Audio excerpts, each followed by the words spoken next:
네, 8월 한 달 방학을 했고요. 자, 9월 2일, 9월 첫 번째 주 개학을 해서 공부를 이어가도록 하겠습니다. 안구타라니까야 관통법회입니다. 우리가 수요일 날 맞지마니까야 관통법회를 진행하고 있는데 사부니까야를 꿰어서 맞지마니까야를 관통하자라는 공부의 진행 과정에서 보니까 사실은 굉장히 많은 경우에 안구타라니까야에 속한 경들이 맞지마니까야를 관통하는 그 작업에 받침 역할을 해주더라. 그래서 우리가 맞지마니까야를 관통하는 만큼 병행해서 안구타라니까야를 함께 관통해 가야겠다. 안구타라니까야가 공부의 토대가 되는 경들이다. 이제 이렇게 보았기 때문에 안구타라니까야 관통하는 공부를 시작해가지고 오늘이 9번째 시간입니다. 안구타라니까야는 하나의 주제어를 가지는 하나의 모음부터 11의 주제어를 가지는 11의 모음까지 분류, 구성이 되어 있죠. 그 중에 지금 우리가 하나의 모음에 속한 경들을 지난번에 8번 수업을 했고요. 오늘이 9번째 수업입니다. 자, 지난주까지 최근 몇 주 동안 우리가 뭘 했죠? 부처님 제자를 비구, 비구니, 우바세, 우바이 이렇게 사부대중의 제자분들을 놓고 그 가운데 어떤 측면에서 으뜸되는 비구 제자가 누구냐, 어떤 측면에서 으뜸되는 비구니 제자가 누구냐, 어떤 측면에서 으뜸되는 우바세 남신자, 우바이 여신자 제자는 누구냐 라고 해서 총 80명의, 그러니까 80분야로 으뜸되는 제자들이 선정되어 가지고 하여간 뭐 으뜸되는 80 측면에서 그 제자분들의 이름을 알아봤어요. 일단 경은 이 측면의 으뜸은 누구다 라고 이름을 제시해주고 있는데, 보통 뭐 주석 이쪽으로 보면 그 사람이 누구냐라고 이렇게 이제 주해를 해주고 있는데, 뭐 우리는 되도록 그런 이제 주석을 따라가기보다는 사부니까야 안에 이 이름을 가진 제자가 어떤 경에서 어떤 주제를 가지고 나타나는가, 이 측면에 집중해가지고 그 80 측면의 모든 제자분들에 대한 공부를 몇 주에 걸쳐서 했습니다. 자, 오늘은 이제 그 으뜸 제자분들에 대한 이야기를 마무리 짓고 오늘부터는 15번째 주제가 되는데요. 아타나발리라고 해서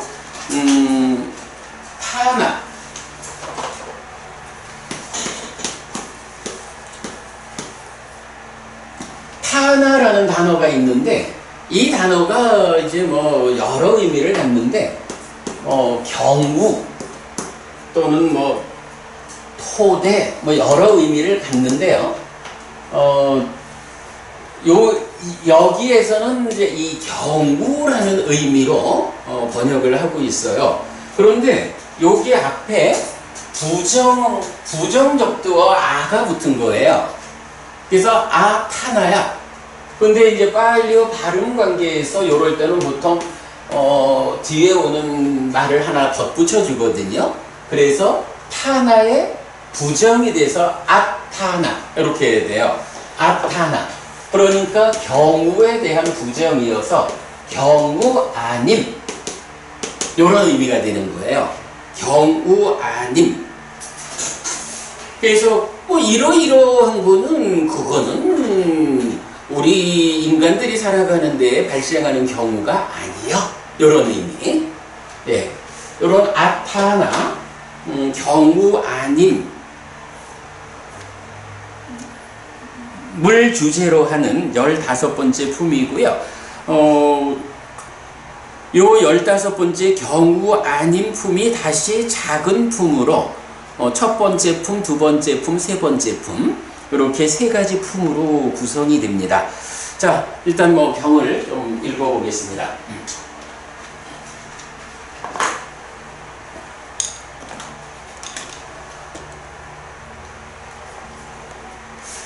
미리 말씀드리지만요, 오늘 공부하는 경 중에 그거 왜 그렇습니까? 라고 따지지 않아 주시면 좋겠는 주제가 좀 있어요. 특히 우리 제가 그러죠. 아니 그게 아니고 우리 여자분들 말이에요. 이제 오늘 읽어야 하는, 오늘 공부해야 되는 경들 가운데는 여자는 열의 정등각이 될 수 없다. 여자는 전륜성왕이 될 수 없다. 뭐 이런 이야기들 나오는데, 왜 여자가 전륜성왕이 될 수 없고, 사가라고 하면 이제 33천의 신들의 왕이잖아요. 왜 여자가 신들의 왕 사가가 될 수 없냐고 따지지 말아주셔요. 몰라요. 그런 내용을 좀 담고 있는데, 일단 경을 전체적으로 읽어보도록 하겠습니다.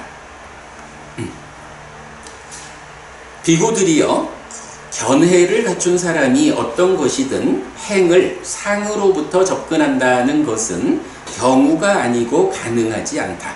여기서 경우가 아니고 라는 게 지금 적어드린 아타나 이래 되는 거예요. 이런 경우는 없다. 그러나 비구들이여, 이런 경우는 있다. 범부가 어떤 것이든 행을 상으로부터 접근하는 경우는 있다. 자, 행이라는 게 뭐죠? 행. 상카라거든.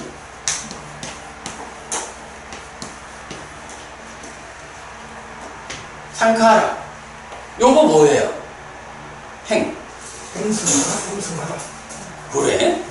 그래서 이 행, 상카라라는 말이 그간 우리가 공부한 바에 의하면 세 가지 경우에서 발견이 되죠. 처음에는 12연기에서 12연기에 무명을 조건으로 행이 있다 라고 할 때 그 행이 있는데, 이 행이 신행, 예, 부행, 신행, 네, 여기가 심행이죠. 신행, 부행, 심행 세 가지로 늘 행을 말하기 때문에 상카라는 사실은 복수로 나오죠. 그래서 행들 이렇게 나온다고. 그런데 이제 이것이 몸을 형성하고 말을 형성하고 마음을 형성하는 작용이다. 마음을 형성하는 요 작용은 구체적으로 뭐죠? 상수. 네. 수와 상. 예. 그래서 상과 수가 마음을 형성하는 작용이다. 이렇게 정의가 되는 거죠. 그래서 딱가 안에서 마음이 생겨나는 거죠. 그리고 나면 그런 그 위에서 행이 또 한 번 나타나는 경우가 있죠. 네. 마찬가지 행들인데, 그렇죠. 오온 가운데에 그러니까 색수상 행식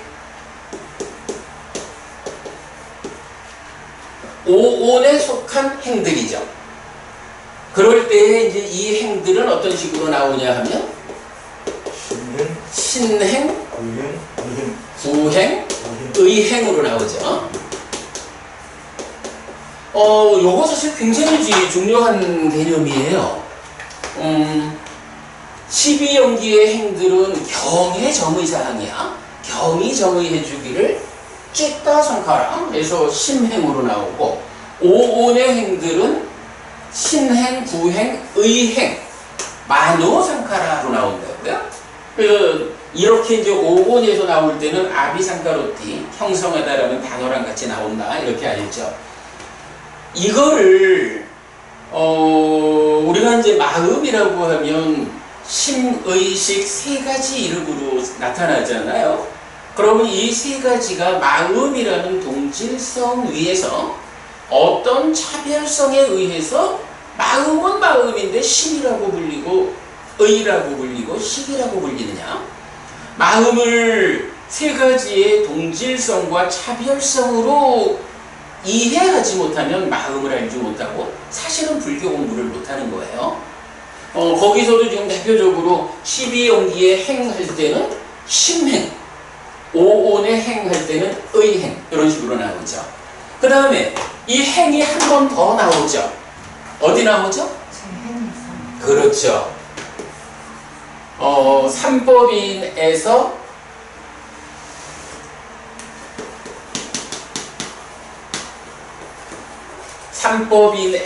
재행무상, 재행계고, 재범무화 이럴 때 재행무상,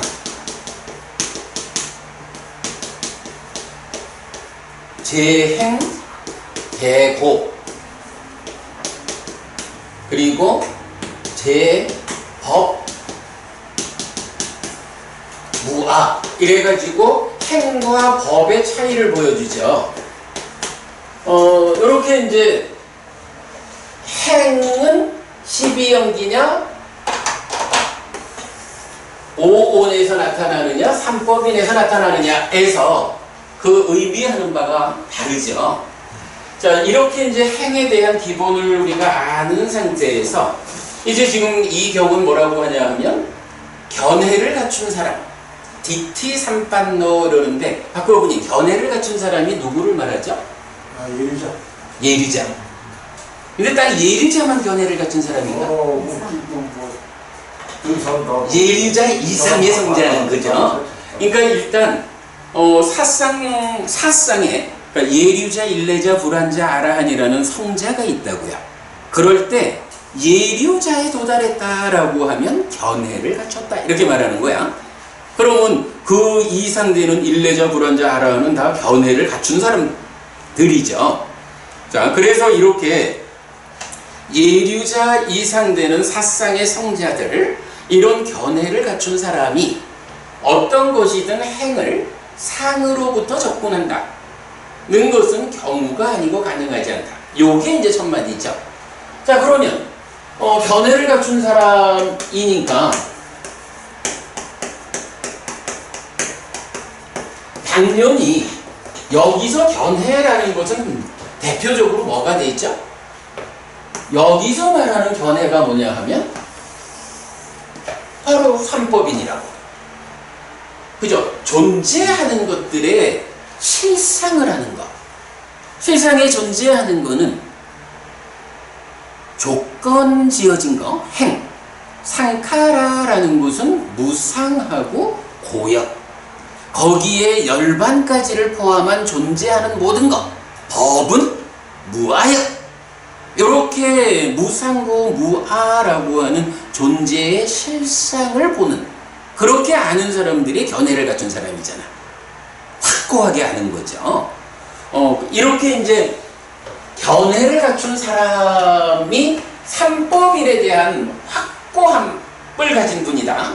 이래야 되는데, 이럴 때 이제 경은 뭐라고 해요? 이런 견해를 갖춘 사람이 행이니까 재행무상, 재행계고, 요영역이죠. 이런 무상하고 고인 행들에 대해서 상으로부터 접근한다. 상으로 본다. 그러니까 열반을 제외한 존재하는 모든 것들, 행들에 대해서 이건 상이요. 항상한 거요, 안정된 거요, 영원한 거요. 이렇게 보는 거를 상으로부터 접근한다. 이렇게 표현한 거죠. 근데 박보부님, 그게 가능해요? 경우가 아닙니다. 왜 그러냐 하면 견해를 갖춘 분이거든. 이미 사상의 성자라는 이 공부의 수준을 확보한 분이기 때문에 이미 존재하는 것들의 실상을 알아버렸어.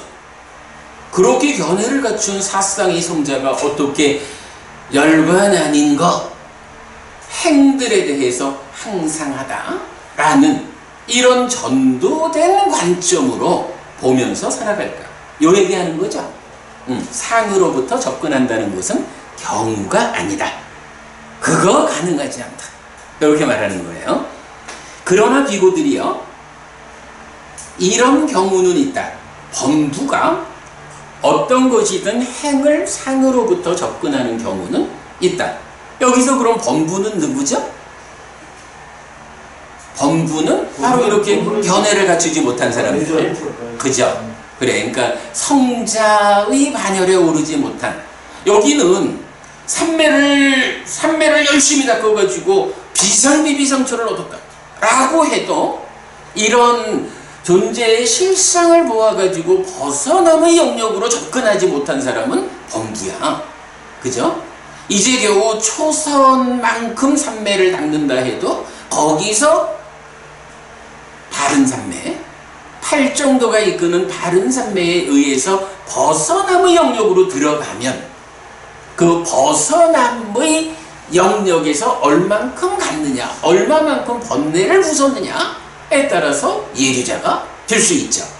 그러나 비상비비상조를 갖다라고 해도 이렇게 번뇌를 부수고 벗어나는 과정으로 접어들지 못하면 그는 범부다. 그래서 우리가 바른 공부를 통해서 바르게 길을 알아야 한다. 팔정도가 말하는 바른 삼매의 의미를 분명히 알아야 한다. 이 부분을 중히 여기는 거죠. 자, 그래서 어쨌든 첫 번째 단락은 그 얘기입니다. 이렇게 행들이라는 거에 대한 이해 위에서 견해를 갖춘 성자가 행에 대해서 무상한 행을 상하다라고 볼 수 없다. 그러나 아직까지 이렇게 견해를 갖추지 못한 범부들은 그렇게 볼 수 있다. 네, 그런 경우는 있다. 이렇게 말하는 거죠. 자, 넘어갑니다. 비구들이여, 견해를 갖춘 사람이 어떤 것이든 행을 락으로부터 접근한다는 것은 경우가 아니고 가능하지 않다. 이런 경우는 없다. 그러니 비구들이여, 그러나 비구들이여, 이런 경우는 있다. 범부가 어떤 것이든 행을 락으로부터 접근하는 경우는 있다. 견해를 갖춘 사람이 재행대고인데 이 고인 거를 락이다라고 보고 살아가는 것은 경우가 아니다. 그럴 수 없다. 이렇게 말하고, 범부들은 그럴 수 있다. 그런 경우가 있다. 이렇게 말하는 거죠. 비구들이여, 견해를 갖춘 사람이 어떤 것이든, 요 번역 잘못됐네요. 어떤 것이든 행을이 아니고 어떤 것이든 법을 아로부터 접근한다는 것은 경우가 아니고 가능하지 않다. 이런 경우는 없다. 그러나 비구들이여, 이런 경우는 있다. 범부가 어떤 것이든 법을 아로부터 접근하는 경우는 있다. 자, 요거 그 원어상으로 보면 그 바로 위 두 번째 줄에 담망 아따또 우파가체야 이러죠. 담망이거든. 근데 그게 그 위에 단락에 보면 상카랑 스카또 우파가체야 이래서 첫 번째 두 번째는 상카라를 상과 락으로 이렇게 나오죠. 근데 세 번째는 담망에서 법을 아로부터 접근 이렇게 말하고 있어요. 이거 제가 수정하겠습니다. 행이 아니라 법을 아로부터 접근하지 않는다. 그러나 범부들은 법을 아로부터 접근할 수 있다. 이렇게 나오죠. 그러니까 요거는 그대로 삼법인에 대해서 존재의 실상을 바르게 보아하는 여실직연하는 성자들은 바르게 무상고 무아를 안다. 그러나 범부는 무상고 무아인 것을 상이고 락이고 아라는 관점에서 접근하고 삶을 살아갈 수 있다. 이렇게 말하는 거죠.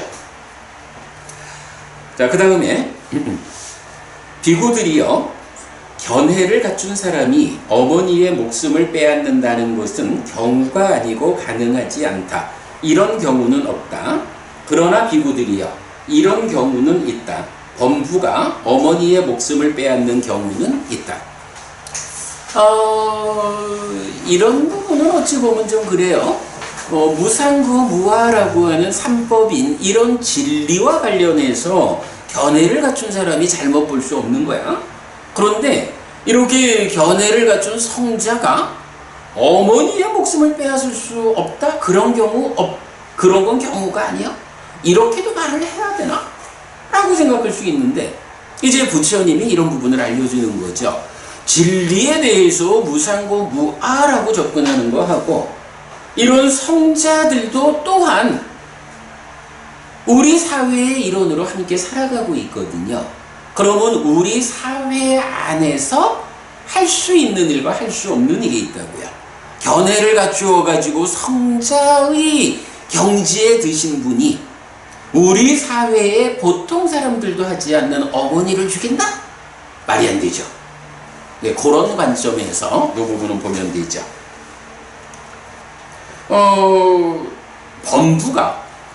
범부가 어머니의 목숨을 빼앗는 경우가 있나요? 김보부님, 이런 경우가 우리 사회에 있나? 사실 어제 그저께인가 보니까 어머니는 아니지만 자기를 키워준 할머니를 형제들이 죽였더라고.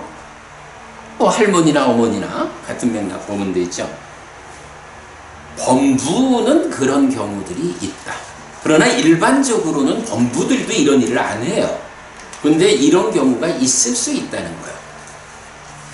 그 다음, 비구들이요, 견해를 갖춘 사람이 아버지의 목숨을 빼앗는다는 것은 경우가 아니고 가능하지 않다. 이런 경우는 없다. 그러나 비구들이요, 이런 경우는 있다. 범부가 아버지의 목숨을 빼앗는 경우는 있다. 어머니를 아버지로만 확장했고요. 그 다음에 비구들이요, 견해를 갖춘 사람이 아라한의 목숨을 빼앗는다는 것은 경우가 아니고 가능하지 않다. 이런 경우는 없다. 그러나 비구들이요, 이런 경우는 있다. 범부가 아라한의 목숨을 빼앗는 경우는 있다. 하여간 아라한의 목숨을 빼앗는다? 라는 거, 견해를 갖춘 사람이야 보통 사람도 죽이지 않는 이런 성자인데 아라한의 목숨을 뺏는다는 건 더 말할 수도 없죠. 그러나 범부도 일반적으로는 살인을 안 해요. 거기에 더구나 존경받는 아라한을 죽인다라는 거 상상도 안 해요. 그러나 대중에 그런 일이 있을 수 있다 라는 거죠. 있을 수 있다라는 거죠. 왜? 아닌 것 같아요? 아니, 부처가 되면 이런 것을 얻는다 해서 해침당하지 않는다라는 그런 내용이 있는데, 거기서 아라한은 그러면 그 부처에 속하지 않는 건가 지금? 이어서 볼게요. 비구들이요, 견해를 갖춘 사람이 거친 심, 그러니까 거친 마음을 가지고 열애에게 피를 흘리게 하는 것은 경우가 아니고 가능하지 않다.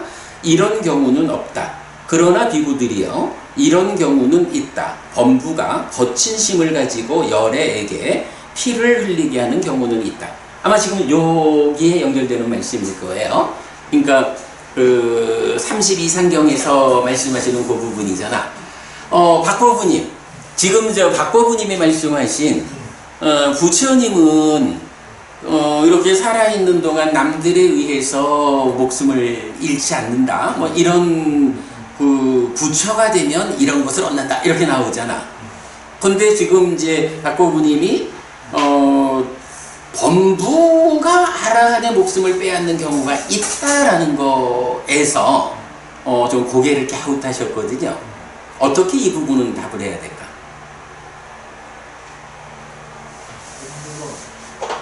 범부가 아라한의 목숨을 빼앗을 수가 있겠습니까? 이거는. 그래서 이제 이 부분을 우리가 보는 거예요. 자, 아라한은 두 부류가 있다고. 그죠? 두 부류가 있는데 하나는 한 부류는 아라한이야. 그런가 하면 또 한 부류는 세존 아라한 정등각이라고 불리는 아라한이 있어. 이게요, 방금 우리가 이 얘기를 한번 한 적이 있을 거야. 부처님을 대표하는 특성이 뭡니까? 번뇌를 다 부순 거야. 누진해서 아라한이 된 거거든. 어쨌든 부처가 되었다 깨달았다라고 하는 것은 누진해서 번뇌가 다 있기 때문에 아라한이 되었기 때문에 깨달았고, 그 깨달음의 과정에서 스승의 안내 없이 스스로 누진해서 아라한이 되었다라는 점을 갖고 있는 거죠. 그런가 하면 이 스승 없이 번뇌를 부수고 깨달은 이 아라한의 제자들은 이제 어떻게 돼요? 제자인 아라한들은 스승에게서 번뇌를 부수는 방법을 배워가지고 아라한이 되잖아. 그래서 우리가 이제 보통 그 부처님을 대표하는 특성이 뭐냐? 아라한이다. 이렇게 말하지만 경에서 아라한을 말할 때는 일단 아라한이 하나의 단어로 나올 때는 제자인 아라한을 말해요. 그러나 분명히 부처님도 아라한이야. 그러나 부처님을 지시해서 말할 때는 그냥 아라한이라고 표현을 안 해요. 세존 아라한 정등각이라는 한 묶음으로 세존이신 그분은 아라한이고 정등각인 거예요. 그래서 지금 이제 이 경에서 범부가 아라한의 목숨을 빼앗는 경우가 있다라고 말할 때 이 아라한은 제자인 아라한을 말하는 거예요. 스승인 부처님을 말하는 경우에는 이렇게 아라한 하나의 단어로 표현하지 않는다. 네, 그렇게 보면 이해가 되겠죠. 그러니까 여기서 범부가 아라한의 목숨을 빼앗는다라고 할 때는 제자인 아라한이 되는 거고, 그래서 바로 이제 그런 부분 때문에 이제 부처가 되면 무엇을 얻느냐? 32상경에서 말할 때 바로 남들에 의해서 해침당해서 죽지 않는다. 이제 이런 부분이 나오는 거죠. 근데 그 부분은 이제 밑에 내용 방금 읽었지만 견해를 갖춘 사람이 거친 심을 가지고 열애에게 피를 흘리게 하는 것은 경우가 아니고 가능하지 않다. 자, 이게 만약에 부처님이 32상경에서 말하듯이 다른 사람들한테 해침당해서 죽을 수 있는 사람이다 라고 한다면 여기서 견해를 갖춘 사람이 열애를 죽게 하는 경우는 없을 거다라고 나올 거예요. 그런데 여기서는 뭐라 그래?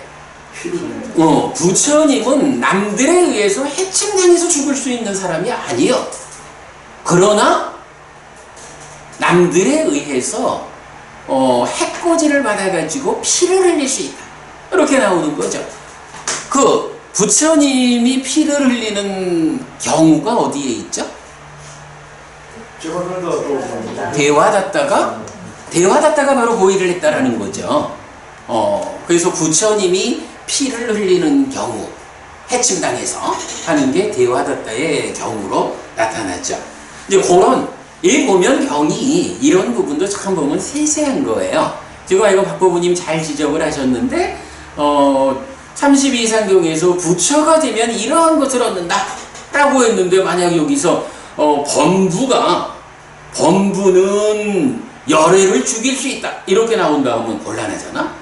그러니까 열애에 대해서는 목숨을 빼앗는다라고 나오지 않고 거친 심을 가지고 피를 흘리게 하는 경우는 있다.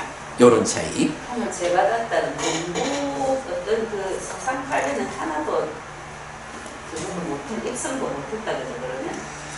네, 대화다tta와 관련해서 우리가 이제 따로 좀 공부를 하기도 했는데, 일단 대화다tta는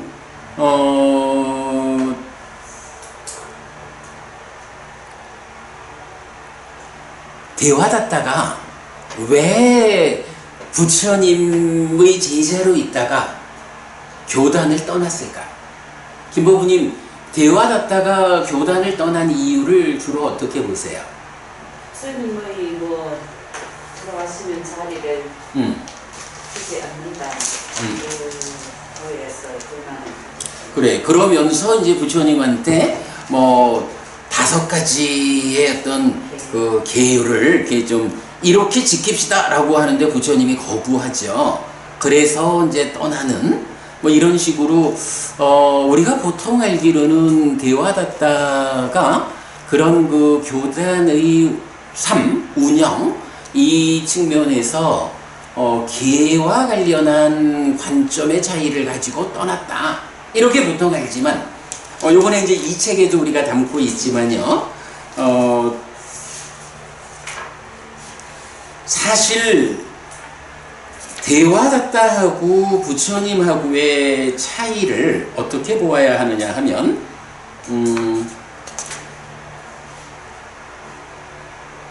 하여간 있어. 보면 지혜경이라는 경하고 돌기둥경이라는 경 2개가 이어지면서 부처님은 제자들한테 지혜에 의해서 심을 실천하라 이렇게 가르쳐요. 그런데 대화다tta는 심에 의한 심의 실천, 부처님은 지혜에 의한 심의 실천.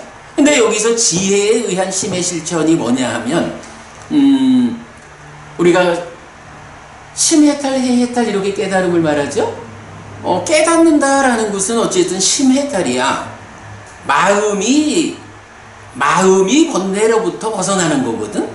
그런데 마음이 번뇌로부터 벗어나기 위해서는 어쨌든 이 번뇌를 부숴줘야 된다고. 번뇌를 부수는 일을 누가 하냐 하면 지혜가 한단 말이죠. 그래서 그게 사마타와 미파사나 요 관계잖아요. 그래서 결국은 마음이 번뇌로부터 벗어난다라는 심해탈을 지혜가 번뇌를 부숨으로써 얻는 해해탈이 받쳐줘야만 이 심해탈이 완성이 된다고. 그게 심해탈, 해해탈이고, 이렇게 해해탈이 받쳐주는 심해탈의 완성 상태를 뭐라고 불러요? 부동의 심해탈. 부동의 심해탈이라는 게 뭐냐 하면 심해탈은 심해탈인데 이게 마음이 번뇌로부터 벗어나자라고 마음에 집중된 한 가지 방법만 가지고는 완성되질 않는 거예요. 그래서 그거를 어떻게 해결하느냐 하면 지혜로서 번뇌를 부수는 이 과정을 통해서 완성을 시키는 거야. 그래가지고 지혜에 의한 해해탈이 완성되어서 완전하게 받쳐주면 심해탈이 어떻게 된다고? 흔들리지 않는 거야. 그게 부동의 심해탈이거든. 이런 관점에서 부처님은 지혜경을 통해서 지혜에 의한 심의 실천 이렇게 말한다고요. 그런데 대화다tta는 말하기는 부처님이 설명하는 깨달음의 상태를 제시를 해요. 그런데 거기 가는 길을 어떻게 말하냐 하면 심에 의한 심의 실천 이래가지고 이제 여기서 심이라는 거는 우리가 여러분 개정해 3온이야 개정해 3학이라고 안 하죠? 개정해 3온에 대해서 개학, 심학, 해학 이러잖아. 심학 마음을 닦는다라는 것이 삼매를 닦는 것을 말하거든요. 그래서 이제 대화다tta는 심에 의한 심의 실천 이래가지고 지혜로서 번뇌를 부수는 이 과정을 못 가는 거야. 이게 부처님하고 대화다tta하고의 근본적인 차이인 거야. 사실 뭐 개와 관련한 견해 차이 이런 거는 그건 말하자면 아주 사소한 거야. 그것 때문에 대화다tta가 떠났다라고 일반적으로 말하고 있지만 이제 우리가 이런 지혜경과 돌기둥경 2개의 연속된 경을 통해서 확인할 수 있는 거로는 그런 생활과 관련한 측면의 관점 차이로 떠나는 게 아니고 기본적으로 수행, 깨달음이라는 측면에서 부처님은 삼매를 토대로 지혜에 의해서 번뇌를 부수고 깨닫는 것이랑 이렇게 가르치는데, 대화다타는 그 지혜로서 번뇌를 부수는 과정에 접근이 안 되니까 그냥 삼매를 심화하는 일, 심에 의한 심의 실천으로 부처님이 말하는 이런 깨달음에 도착한다라고 말을 하는데, 그 부분에 대해서 사리푸타 존자가 지적하는 게 돌기둥경이잖아요. 자, 요래 가지고 이제 김법부님이 방금 질문하신 거, 아니 그 대화다타가 부처님 몸에 피를 냈단 말이지. 그런데 견해를 갖춘 자는 그 일을 할 수 없잖아. 그러면 대화다타는 예류자에도 미치지 못했단 말인가? 이 질문이잖아. 그렇다라고 답을 하는 거예요. 왜 그렇느냐라고 하니, 제가 지금 장황하게 부처님은 지혜에 의한 심의 실천을 가르치는데 대화다타는 거기에 접근이 안 되는 거야. 심에 의한 심의 실천. 심에 의한 심의 실천은 아까 말했지만 그 실천을 열심히 하면 비상비비상조일의 높은 산매까지 갈 수 있어요. 그러나 그렇다 해도 그는 범부여. 왜? 지혜로서 번뇌를 부수는 과정에 접근이 안 되거든. 요 차이. 박법부님 며칠 전에 저한테 질문하신 그 내용이죠? 이렇게 설명하면 좀 더 확실하겠죠? 김법부님 요 부분 그럼 설명되죠? 그런 이유 때문에 대화다타는 성자의 반열에 들지 못했어. 그러기 때문에 견해를 갖춘 자가 아니여 범부이기 때문에 부처님 몸에 피를 내는 이런 경우가 생겨난 거야. 그리고는 지옥으로 떨어진 거야. 이렇게 설명이 되는 거죠. 예, 아주 그 중요한 부분 지적하셨는데 우리가 그렇게 이해하면 되겠습니다. 이게 참 여러 가지로 공부를 하다 보면 여러 가지 상황에 대해서 답이 나와요. 대화다타와 관련해서 이런 부분은 우리가 아주 최근에 잘 정리를 해냈다라고 말해도 되겠어요. 자, 넘어갑니다. 비구들이여, 견해를 갖춘 사람이 상가를 분열시키는 것은 경우가 아니고 가능하지 않다. 이런 경우는 없다. 그러나 비구들이여, 이런 경우는 있다. 범부가 상가를 분열시키는 경우는 있다. 그러니까 부처님 제자들의 상가, 이 교단을 어떤 스님이 나서가지고 분열을 시켰다라고 하면 그 스님은 예류자에 오르지 못한 사람이다 라고 알면 되겠죠.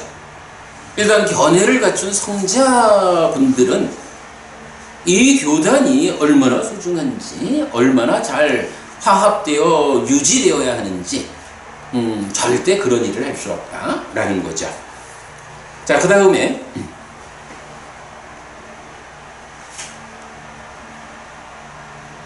가만 여기까지 하면 삼법인 경우 다음에 어머니의 목숨, 아버지의 목숨, 아라한의 목숨, 열애에게 피를 흘리게 하는 경우, 그리고 상가를 분열시키는, 요렇게 다섯이네. 자, 그 다음에 여섯 번째, 비구들이여, 견해를 갖춘 사람이 다른 스승을 정하는 것은 경우가 아니고 가능하지 않다. 이런 경우는 없다. 그러나 비구들이여, 이런 경우는 있다. 범부가 다른 스승을 정하는 경우는 있다. 요건 무슨 얘기죠? 노법부님, 우리 이제 우리가 이 나이 되었으니까 우리가 사실 20대 30대 이런 이 시절을 다 지내왔잖아요. 요새는 잘 모르지만 우리가 20대 30대 이 시절에는 불교 신자였다가 개종하는 사람들이 우리 주변에 참 많았죠. 우리 주변에 정말 개종하는 사람들이 진짜 많았어요.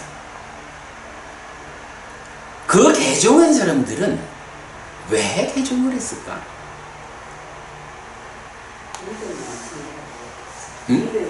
믿음이 없으니까. 믿음이 없다라는 게 부처님 가르침이 사실이다, 진리다 라는 이런 확신, 공감이 못 간 거죠. 이거 그냥 지금 우리 공부하는 식으로 단답형으로 말하자면 그 사람들이 견해를 갖춘 사람이 되지 못했어. 견해를 갖춘, 사실은 뭐 높은 이야기지만 사상의 성자에 오른, 그래서 부처님 가르침에 대해서 확고한 알을 가진 사람들, 부처님이 설명하는 것이 참으로 사실이다라고 확고한 견해를 가진 사람은 목에 총뿌리를 갖다 대고 죽을래 개종할래 이래도 개종 못하는 거예요. 그죠? 왜 그들이 개종했을까? 라고 치면 결국은 이렇게 바른 견해를 갖추지 못했다, 이렇게 되는 거겠죠. 예, 뭐 그 부분. 그러니까 다른 스승을 정한다라는 게 뭐예요? 부처님을 스승으로 한 불교 신자가 부처님 말고 다른 스승을 정한다. 이게 뭐죠? 이게 개종하는 거죠. 견해를 갖춘 사람은 개종할 수가 없어. 그러나 범부는 다른 스승을 개종할 수 있어. 그런 얘기죠. 비구들이요, 하나의 세계에 두 명의 아라한 정등각이 전도 후도 아니게 출현한다는 것은 경우가 아니고 가능하지 않다. 이런 경우는 없다. 그러나 비구들이요, 이런 경우는 있다. 하나의 세계에 오직 한 명의 아라한 정등각이 출현하는 경우는 있다. 요건 무슨 이야기죠? 우리가 보통 알지만 한 시대에 두 명의 부처님이 출현할 수 없다, 이렇게 알고 있죠. 한 번 스승 없이 깨달은 세존아라한 정등각이 출현하면 이 부처님의 가르침이 세상에서 소멸할 때까지는 그 사이에는 제자인 아라한들이 출현하는 거죠. 이 부처님의 가르침을 뒤따라서 깨달음을 성취한 그분들은 제자인 아라한이 되어서 삶을 완성해서 윤회에서 벗어나는 거예요. 그러나 이 부처님의 법이 유지되는 상황에서 그 부처님과 상관없이 나는 내가 스스로 깨달았어, 그래서 내가 세존 아라한 정등각이야 라고 내가 그대와 함께하는 두 번째 부처요 라는 경우는 없다, 이런 이야기죠. 이제 벽지불 이런 개념하고도 좀 연결이 될 수 있는데, 벽지불이란 개념이 좀 어렵고 명확한 개념이 아니어서, 그러니까 이제 벽지불을 누가 벽지불이냐 하는 개념이 좀 명확치를 못해요. 제가 이건 더 연구를 해야 되기 때문에 이제 그 부분은 배제하고, 어쨌든 두 명의 부처님이 동시대에 존재하지 않는다라는 부분 보았고요. 자, 일단 이제 여기까지 보고 한 가지 좀 같이 볼 게 있어요. 자, 오늘 제가 같이 드린 교재가 두 가지가 있죠. 요 두 가지 교재 중에 작은 거 한번 보겠습니다. 자, 제가 좀 전에 몇 가지인지 세었잖아요. 자, 처음에 어머니의 목숨을 빼앗는 거, 아버지, 아라한, 부처님의 몸에 피를 내는 거, 그리고 교단을 분열하는 거, 요 5가지가 있고, 그 다음에 또 하나가 다른 스승을 정하는 거, 개종하는 거, 이렇게 6가지가 지금 나왔죠. 그러니까 그 6가지를 놓고 일단 이제 오늘 요 같이 드린 교재에서 보면 앙구타라 니카야 네세 모음의 236번 학습 계목경 2번 이랬는데, 학습 계목 말고 학습 계율이라고 해주세요. 학습 계율. 이게 좀 어려운 개념이 있는데, 이제 경에 보면 유를 말할 때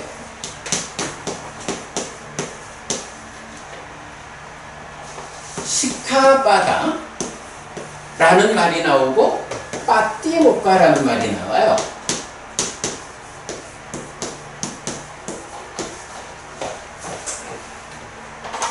이때 이제 이 두 개가 무엇냐라고 하는 부분을 이제 좀 고민을 하고 있는데, 보면은 이제 시카바다라는 게 율장에서도 보면 부처님이 이러이러한 경우에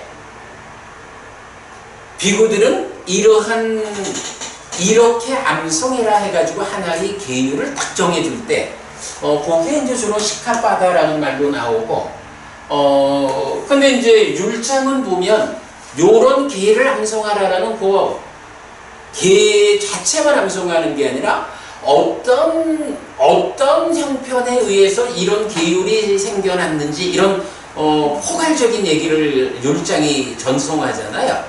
그 하나의 계율과 관련한 포괄적인 이야기를 파티모카라고 하는 것 같아. 그래서 이제 그래서 계목을 암송한다라고 할 때는 예를 들어서 그 비구가 음행을 하면 빠라지가다, 같이 살 수 없다라는 요런 학습 계율 하나만 암송하는 게 아니라 왜 이런 계율이 생겨났는지 하는 걸 포괄적으로 암송한다고. 그래서 그렇게 보이는데, 약간 조금 더 공부를 해보기로 하고, 이럴 때 이제 요거를 지금 제가 한 가지만 말씀드리려고요.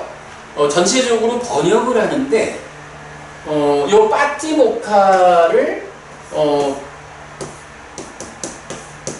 계목 요렇게 이제 번역을 하고요. 파티모카 계목. 그리고 시카바다 하는데 요 시카가 뭐냐 하면 공부잖아. 그죠? 시카티. 시카 공부거든. 그리고 바다라는 게 이제 구절 이렇게도 되고, 저 법구경 이럴 때 그런 한 구절 이렇게도 되고, 또는 한 걸음 이렇게 이제 그런 두 가지 의미를 갖는데, 이게 공부의 구절 이렇게 되는 것 같아요. 그래서 요거를 학습 계율 요렇게 번역을 하고 있어요. 그러니까 시카를 학습으로 번역한 거지. 사실은 이제 시카바다하고 파티모카를 어떻게 번역해야 하는가에 대해서 저도 고민을 많이 했는데, 일반적으로 파티모카는 계목이라고 한역된 게 명확한 것 같아요. 근데 시카바다는 어떻게 번역해야 되는지 잘 모르겠는데, 한국 파알리 성전협회의 전재성 박사님이 학습계율, 계목 이렇게 번역을 하시는데, 제가 거기에 제일 공감이 돼요. 그래서 저도 시카바다는 학습 계율, 파티모카는 계목 이렇게 번역하고 있거든요. 그거 참고하시고요. 그럴 때 이제 지금 이 경 236번 경은 제목이 두띠아 시카바다 수당이거든. 그래서 요거는 시카바다 학습 계율경 2번 이렇게 고쳐주시고요. 자, 이 경에서는 부처님이 선언한 4가지 업이 있다라고 하면서, 자, 읽어볼게요. 비구들이여, 내가 스스로 실답게 안 뒤에 실현하여 선언한 4가지 업들이 있다. 어떤 넷인가? 비구들이여, 괴로운 보를 경험하게 하는 나쁜 업이 있다. 비구들이여, 즐거운 보를 경험하게 하는 좋은 업이 있다. 비구들이여, 괴롭고 즐거운 보를 경험하게 하는 나쁘고 좋은 업이 있다. 비구들이여, 괴롭지도 즐겁지도 않은 보를 경험하게 하고 업의 부서짐으로 이끄는 나쁘지도 좋지도 않은 업이 있다. 라고 해서 사실은 요 4가지 업이라는 거는 부처님의 깨달음의 한 가지 설명으로 나타나는 아주 중요한 개념인데, 뒤에 다시 보기로 하고요. 여기에서 보면 우리가 이제 사실 어떤 업을 짓는다 하면 이 업이 이러이러한 경우에 지어진다라는 거에 따라서 그 업의 결과가 행복일 수도 있고 괴로움일 수도 있고 그렇잖아요. 일반적인 삶이. 그런데 아주 특별한 경우에 이런 업은 무조건 행복을 만드는 거예요. 이런 업도 있을 수 있겠죠. 그런가 하면 역으로 노부부님 요 표현이 가능한 거예요. 이런 업은 무조건 나쁜 거예요. 무조건 괴로움을 만드는 업이죠. 이렇게 말할 수가 있겠죠. 지금 보면 아무런 서술 없이 괴로운 보를 경험하게 하는 나쁘다. 이건 뭐냐 하면 이건 무조건 잘못된 거라서 괴로움을 만드는 거예요. 요 얘기가 되겠죠. 즐거운 보를 경험하게 하는 업, 그 반대 상황이고요. 그러나 일반적인 보통의 경우는 괴롭고 즐거운 보를 경험하게 하는 나쁘고 좋은 업, 이렇게 지금 표현하고 있다고. 그리고 이제 괴롭지도 즐겁지도 않은 보를, 이런 부분은 이제 그 벗어남의 영역, 깨달음으로 이끄는 업을 말하죠. 일정도. 자, 이럴 때 나쁜 업으로 주어진 게 뭐냐 하면, 비구들이요, 무엇이 괴로운 보를 경험하게 하는 나쁜 업인가? 여기 비구들이요, 어떤 자는 어머니의 목숨을 빼앗고 아버지의 목숨을 빼앗고 아라한의 목숨을 빼앗고 불쾌해하는 심으로 열애에게 피를 나게 하고 상가를 분열시킨다. 이것이 비구들이요, 괴로운 보를 경험하게 하는 나쁜 업이다. 제가 오늘 교재하고 여기서 이제 이게 좀 이전에 번역하다 보니까 용어들, 번역 단어는 좀 달리 썼지만 의미가 같은 거죠. 그러면 뭔가요? 지금 보는 이런 경우 아닌 것들 가운데 5가지. 그 5가지를 지금 이경은 뭐라고 말하는 거예요? 어쨌든 이거는 100% 나쁜 업이요. 괴로움을 만드는 거예요. 이렇게 말하는 거죠. 이런 5가지 업에 대해서 보통 부르는 말이 있는데 뭐죠? 그래요. 제가 답을 적어드렸죠. 김법훈이 우리 5가지 무간업이 있다라는 말을 많이 쓰죠. 그 5가지 무간업. 그러니까 이게 지옥에 떨어져서 괴로움이 한 틈도 쉴 틈 없이 무간지옥으로 이끄는 무간업, 이런 개념이죠. 그 5무간업, 5가지 무간업이라고 말하는 게 바로 이런저런 서술이 필요 없어. 이 5가지는 나쁜 거야. 괴로움을 만드는 거야. 이렇게 말하는 거죠. 이렇게 견해를 갖춘 자가 할 수 없는 경우가 아닌 것 중에 5가지는, 이게 5가지 무간업이구나. 견해를 갖춘 자, 성자의 반열에 오른 분들은 5가지 무간업을 지을 수 없다. 이렇게 되는 거죠. 요 5가지가 이렇게 학습계율경 2번에서는 5가지 무간업으로 묶여가지고 나쁜 업으로, 무조건 괴로움을 만드는 업으로 이렇게 정리되어 있다라는 거 보았고요. 자, 다음 장으로 가볼게요. 다음 장 맨 밑에 가면 앙구타라니까야 다섯의 모음의 129번 불안정함 경해서 역시 5무간업 이랬어요. 5의 모음이니까 5가지를 말하겠죠. 비구들이요, 상실과 비탄의 상태에 태어나고 지옥에 태어나고 불안정하고 용서받을 수 없는 5가지가 있다. 어떤 5가지인가? 어머니의 목숨을 빼앗고 아버지의 목숨을 빼앗고 아라한의 목숨을 빼앗고 불쾌해하는 심으로 열애에게 피를 나게 하고 상가를 분열시킨다. 비구들이여, 상실과 비탄의 상태에 태어나고 지옥에 태어나고 완전히 불안정하고 용서받을 수 없는 이런 5가지가 있다. 하여간 어머니를, 아버지를, 아라한을 죽이는 이런 일을 하면 어떻게 되느냐? 지옥 가는 거야. 이건 용서받을 수 없는 거야. 열애의 몸에 피를 나게 하면 어떻게 되느냐? 지옥 가는 거야. 용서받을 수 없는 거야. 그 대표적인 사람이 누구예요? 좀 전에 봤던 대화답다. 그래서 박법훈이 우리 대화답다 지난번 볼 때 용서받을 수 없다 이런 표현 나왔었죠? 이런 의미죠. 그리고 상가를 분열시키는 사람 또한 그렇다. 그래서 어쨌든 어머니를, 아버지를, 아라한의 목숨을 빼앗는 사람, 열애에게 피를 나게 만드는 사람, 상가를 분열시키는 사람, 이 5가지 부류의 사람은 오무간업을 지어서 지옥에 떨어지고 용서받지 못한다. 그러니까 우리가 살아가면서 일반적으로 악업을 지으면 안 되죠. 기본적으로 시박업을 짓지 않아야 하죠. 그러나 그 가운데서도 우리가 더더욱이 굳세게 붙잡아야 하는 것은 이 5가지 행위만큼은 절대 하면 안 된다. 이런 부분을 말해주는 거죠. 자, 그 다음에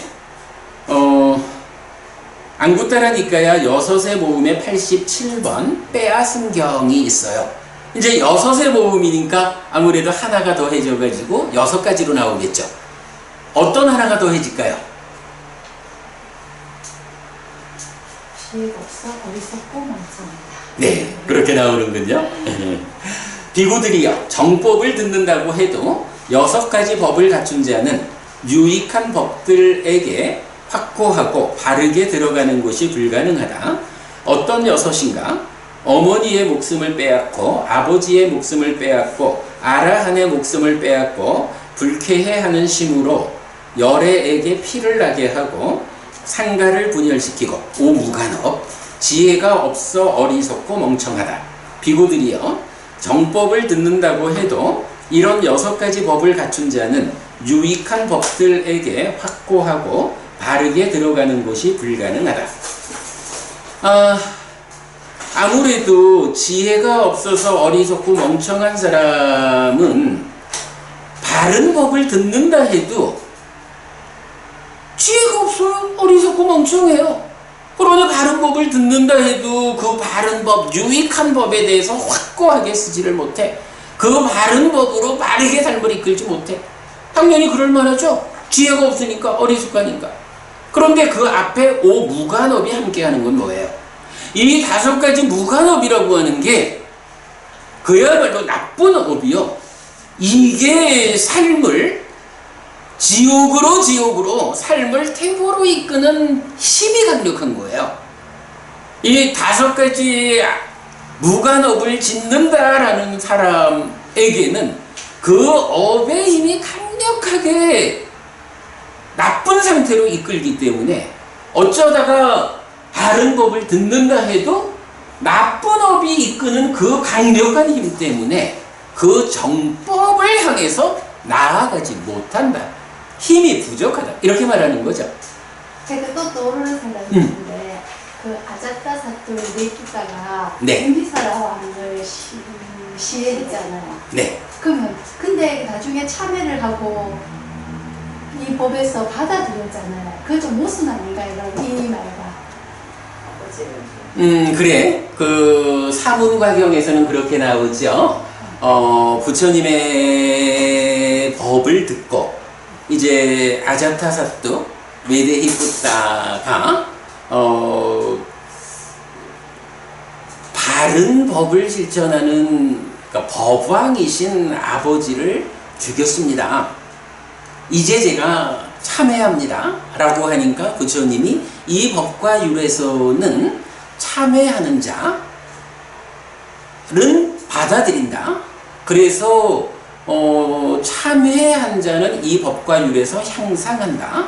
이렇게 하고 그러면서 경의 마무리는 참으로 안타깝다. 아자타사토 왕이 아버지를 죽인 그런 커다란 악업을 짓지 않았다면 지금 나에게서 이러한 법을 듣는 과정에 그 마음이 향상해서 예류죄가 되었을 건데 그러지 못했다.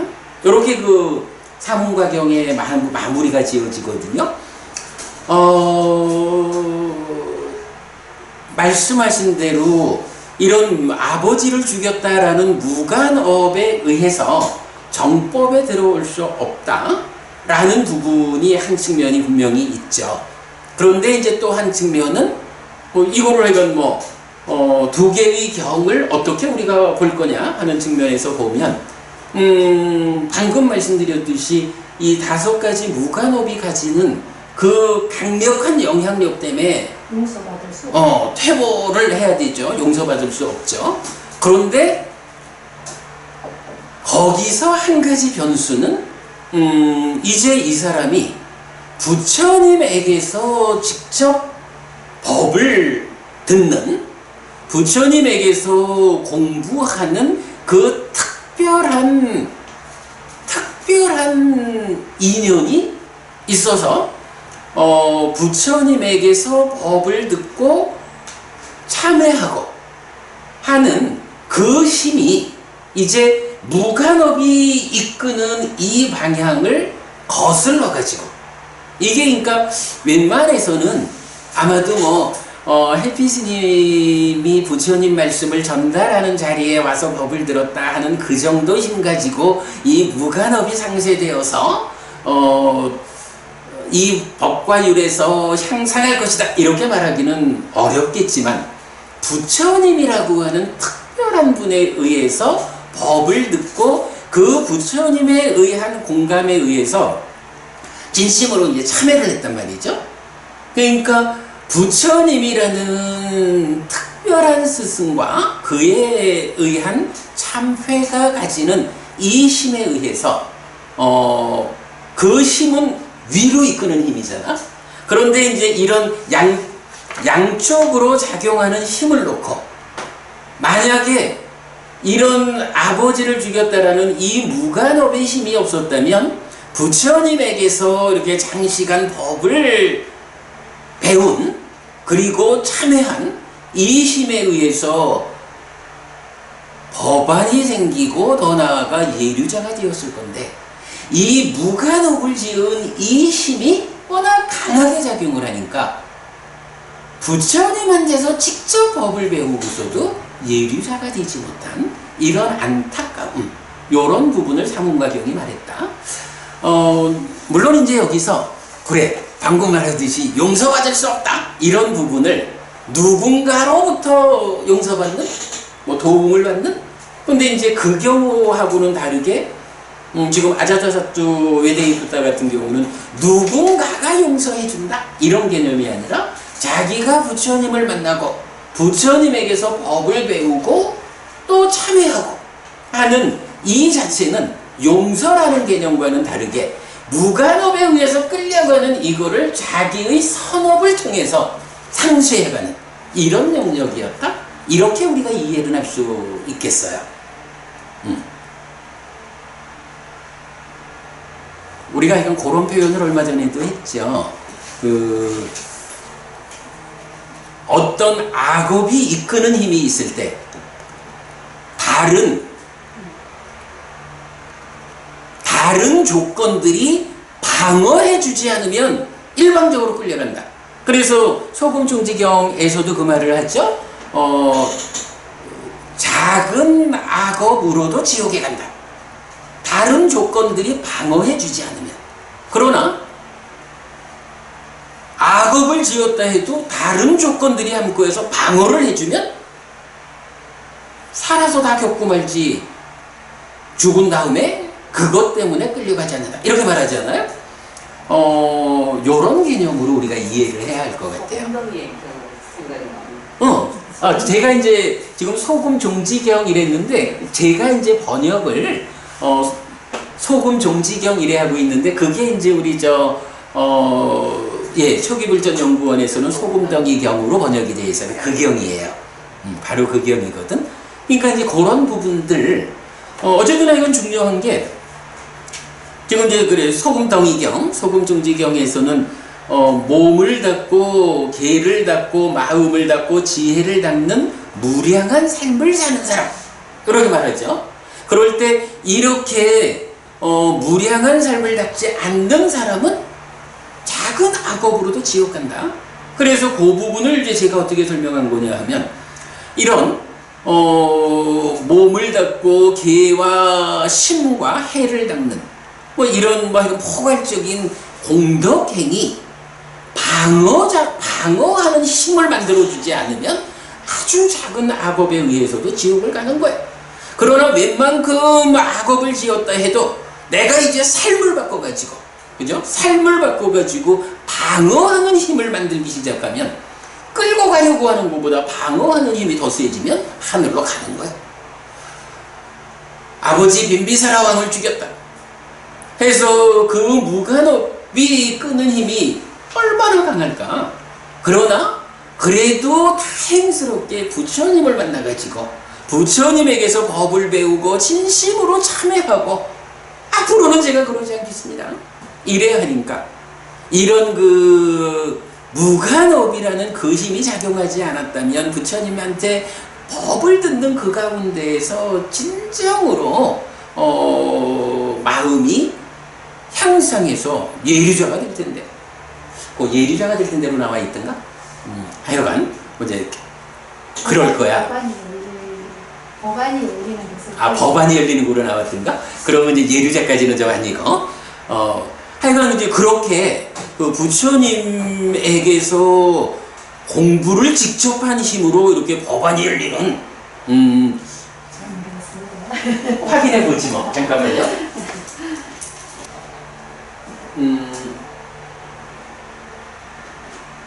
네, 이렇게 나오네요. 그때 마가다의 왕 아자타사또 외대히 후따가 떠난 뒤 오래지 않아서 세조는 비구들에게 말했다. 비구들이여, 저 왕은 상처를 입었다. 비구들이여, 저 왕은 손상되었다. 비구들이여, 만약 법다운 법왕이었던 아버지의 생명을 빼앗지 않았더라면 저 왕은 바로 이 자리에서 티끌이 없고 때가 없는 법의 눈이 생겼을 것이다. 예리자는 내가 좀 과하게 봤네. 네, 법안이 생겼다. 이렇게 말하는 거죠. 그런데 문제는 바로 그 아버지를 죽였다라는 그 업의 힘이 워낙 강하게 끌다 보니까 이렇게 부처님을 만나서 직접 귀한 법을 배우고도 법의 눈이 열리지 못했다. 벗어남의 영역으로 한 걸음 나가지 못했다. 이렇게 말하는 거죠. 예, 그렇게 보면 적절할 것 같아요. 네. 자, 그 다음에 나머지는 반대 경우인데, 비고들이요, 6가지 법을 갖추고 정법을 듣는 자는 유익한 법들에게 확고하고 바르게 들어가는 것이 가능하다. 어떤 6인가? 어머니의 목숨을 빼앗지 않고, 아버지의 목숨을 빼앗지 않고, 아라한의 목숨을 빼앗지 않고, 불쾌해 하는 심으로 열애에게 피를 나게 하지 않고, 상가를 분열시키지 않고, 지혜가 있어 어리석지 않고 멍청하지 않다.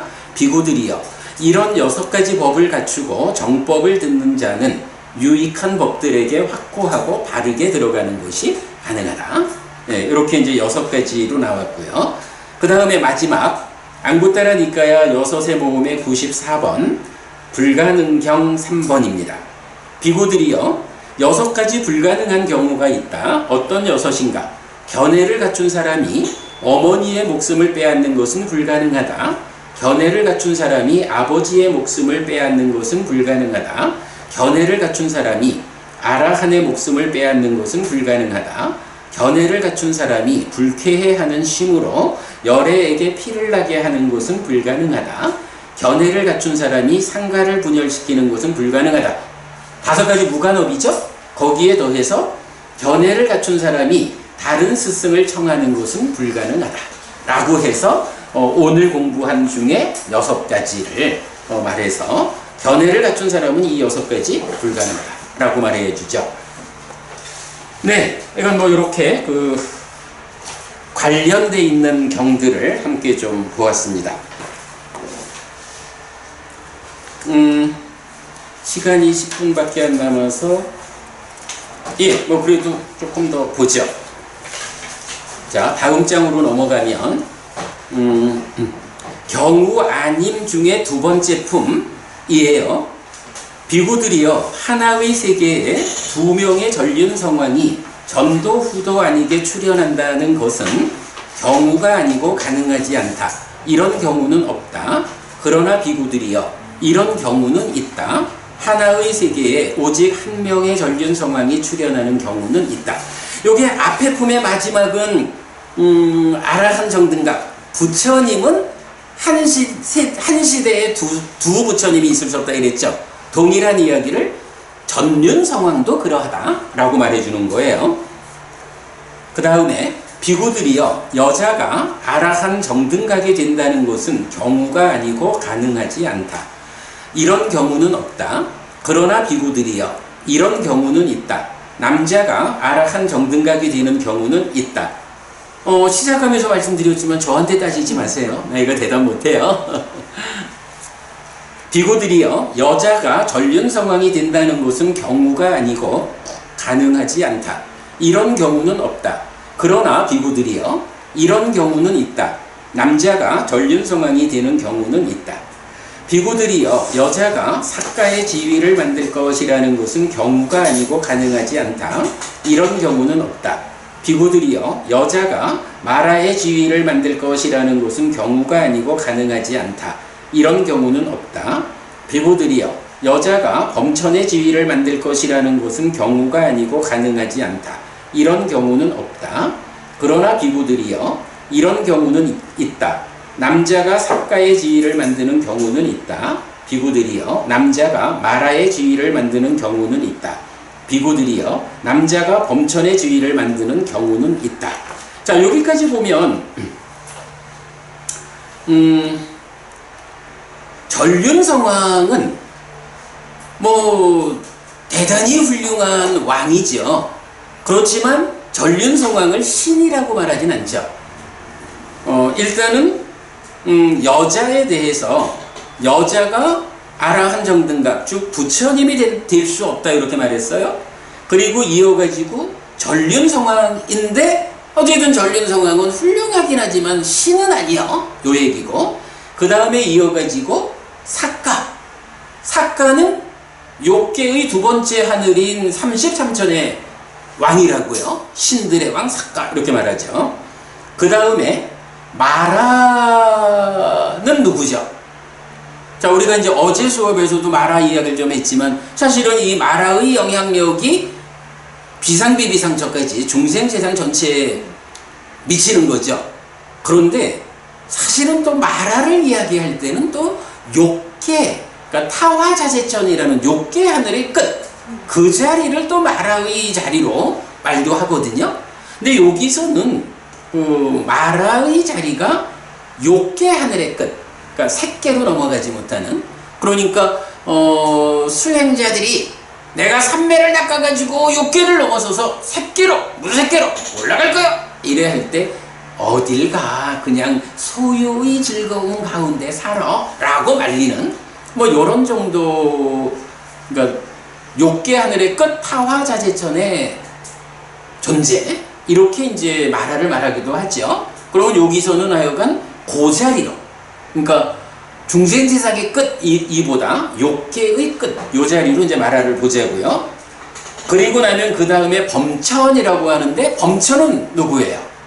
초선천에 해당하죠. 색계의.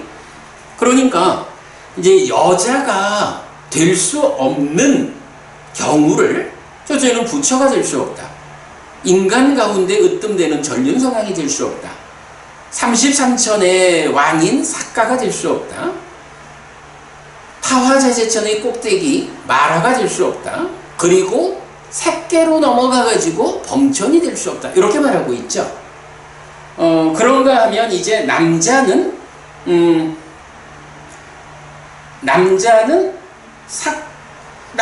뭐 앞에서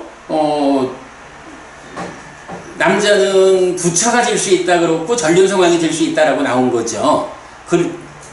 그러고 나니까 그 다음에 삭가, 마라, 범천해서 여자가 될 수 없는 그 상황을 남자는 될 수 있다 이렇게 말하고 있죠. 자, 요 내용에 대해서 하여간 아니 남자는 되는데 여자는 되지 못한다라고 말하는 것이 교리적으로 어떻게 이해해야 하는 겁니까? 라고 저한테 질문하지 말아 주십사. 제가 그 부분을 답해 드릴 능력이 안 된다. 여기에 보면은 이런 내용이 있거든요. 여자들은 지혜의 부분에 대해서는 굉장히 좀 뭐랄까. 그래, 그런 부분이 있죠. 맞아. 말씀하셨더라고요. 그래, 이제 맞아. 그렇게 나오는 부분이 좀 있어요. 그런데 이제 일단 그래도 뭐 그럼에도 불구하고 이제 이렇게 이런 측면을 봐야 될 거야. 분명히 그래, 법우님이 잘 말해 주셨네. 왜 여자는 못 돼? 그 부처님이 양모 마하빠짜 빠찌 마하빠자빠띠 곧다미. 부분이는 그럼 어디까지? 그러니까 이제 제가 그냥 얘기를 조금 더 하는 거거든.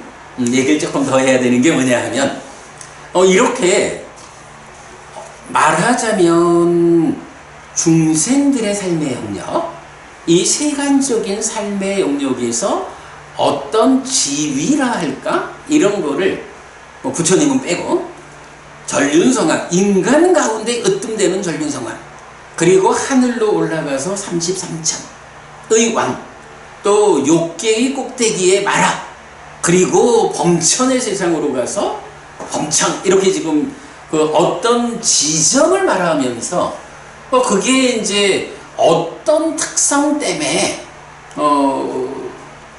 그래 방금 이제 우리 박보부님이 말씀하신 그 여성의 어떤 좀 특성 이런 부분이 나중에 그 경제 말로 저도 공 기억은 나는데 찾기가 힘들 것 같아 알려주시고 다만 이제 그 부분과 또 좀 별개로 여기서 이런 부분은 우리가 짚을 수 있을 것 같아요. 어떤 등급적으로 제시되는 자리에 대해서 여자가 이루지 못하는 레벨이 있다, 이렇게 지금 표현을 하고 있지만, 그러면 그렇다고 해서 불교가 남자에 비해서 여자가 훨씬 저열한 존재라고 말하는 것일까? 어찌 보면 그렇게도 볼 수 있잖아. 그죠? 전륜성왕도 될 수 없다, 신들의 왕도 될 수 없다, 뭐 이런 식으로 말하면 남자에 비해서 여자가 훨씬 그 능력이 태생적으로 저열하다, 이렇게 말하는 것일까? 이 얘기를 할 수가 있는 거야. 그런데 그렇게 보지 않아야 된다. 그러니까 어떤 레벨에 좀 어떤 그 특별한 조건과 관련해서 이런 자리가 여자가 이룰 수 없는 자리다 라고 하지만, 그러나 사실은 결정적으로 김법부님 그 말씀 마하빠자빠띠 곧다미 부처님의 양모잖아. 출가하고자 부처님한테 왔을 때 이러저러한 뭐 여러 가지 그 교단의 장례를 감안하고 할 때 부처님이 출가하지 않았으면 좋겠다 라고 말하죠. 그런데 아난다 존자가 마하빠자빠띠 곧다미 이분을 도와드려야겠다 라고 해서 부처님을 설득하는 장면이 뭐냐 하면 딱 그 얘기를 하거든. 부처님, 여자가 출가를 하면 아라한이 될 수 있습니까? 뭐 이거 전륜성왕? 신들의 왕?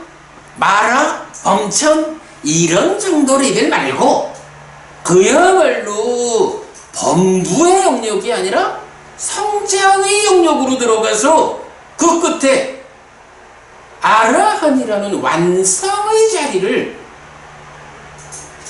여자가 출가하면, 제가자들은 불안자까지로 보통 그래야죠. 그러니까 출가를 할 경우에 남자가 아라한을 성취하는 것만큼 여자도 출가하면 아라한을 성취할 수 있습니까? 라고 묻는다고. 그러니까 부처님이 질문에 대해서 있는 대로 답을 해야죠. 그러니까 여자도 출가하면 아라한이 될 수 있다, 이렇게 부처님이 답을 한다고. 그러니까 이제 아난다 존자가 부처님을 붙잡고 매달리는 거지.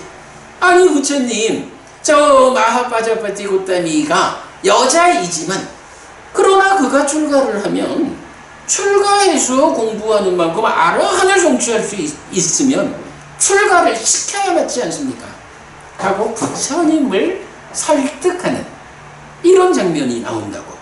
그래가지고 결국 부처님이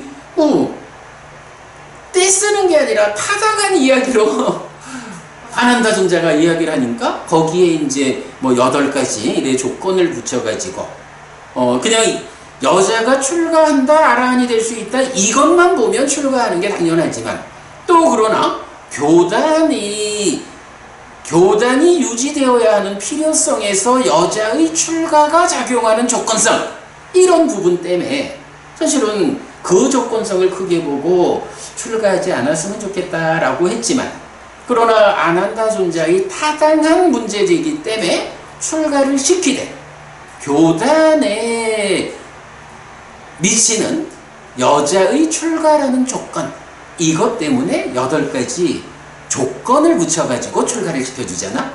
그러나 어쨌든 중요한 건 뭐냐 하면 여자가 태생적으로 남자보다 저열해? 이럴 것 같으면 여자도 출가하면 아라한이 될 수 있습니까? 뭐 중간에 뭐 몇몇 그레이드 말고 가장 높은, 가장 끝의 완성 자리를 제시하고 여자도 아라한이 될 수 있느냐? 출가만 하면 이래 질문할 때 부처님이 된다라고 해서 출가를 허락하고, 실제로 여자 제자분들, 비구니 가운데도 많은 분들이 아라한을 성취하잖아요. 그러면 이제 우리가 이런 경들을 통해 가지고 왜 여자는 그런 성취를 얻을 수 없을까? 여자가 남자에 비해서 저열한 것일까? 이런 문제는 제기하지 않을 수 있죠. 그러니까 제가 답을 할 수 없는 거는 왜 이런 특정한 몇몇 그레이드를 여자가 성취할 수 없는지, 이 부분은 제가 모르겠어요. 그러나 이것 때문에 불교가 부처님이 여자를 남자보다 저열한 존재라고 평가하지 않는다. 가장 끝에 있는 그 완성의 자리를 가는데, 아마 지구상에 있는 어떤 종교를 꺼내봐도 이렇게 완성의 자리에 남여가 차별 없이 함께 닿을 수 있다라고 가르치는 종교는 거의 불교밖에 없을 거래요. 제가 잘 모르지만 이래 보면 불교는 절대 여자를 남자보다 저열한 존재라고 말하지 않는다. 그렇게 안 하셔도 됩니다. 맞아. 그렇게 안 하셔도 됩니다. 자, 오늘 거기까지 보았습니다. 그 다음부터는 또 좀 주제가 달라지니까 다음 주 보기로 하고요. 네, 오늘 뭐 한 달 가까이 쉬다가 여러분 만났는데 그래도 아주 즐거운 마음으로 공부 같이 했습니다. 여러분 삶에 보탬 되시길 바라고요. 자, 그러면 또 마무리할까요?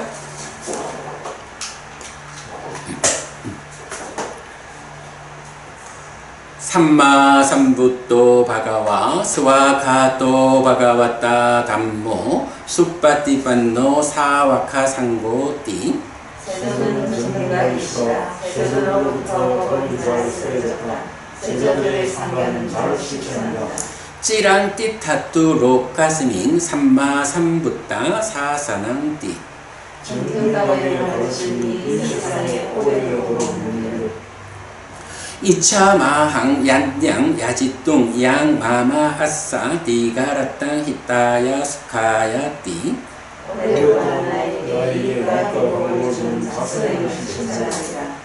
이당 다낭 빼다낭 야띠살로 히타낭 우빠까빠뚜 이당 다낭 빼다 야띠살로 히타 빠리분잔뚜띠 이모시와 돌아가신 친지와 혈육들에게 전하리라. 이모시를 돌아가신 친지와 혈육들이 사용하리라. 네, 오늘 우리가 함께한 이 법의 등이 오랫동안 여러분들에게 이익과 행복으로 함께하기를 바라겠고요. 또 오늘 함께한 이 법보시가 여러분들께서 생각하는 그분들에게 잘 도달하고 사용될 수 있기를 바라겠습니다. 수고하셨습니다.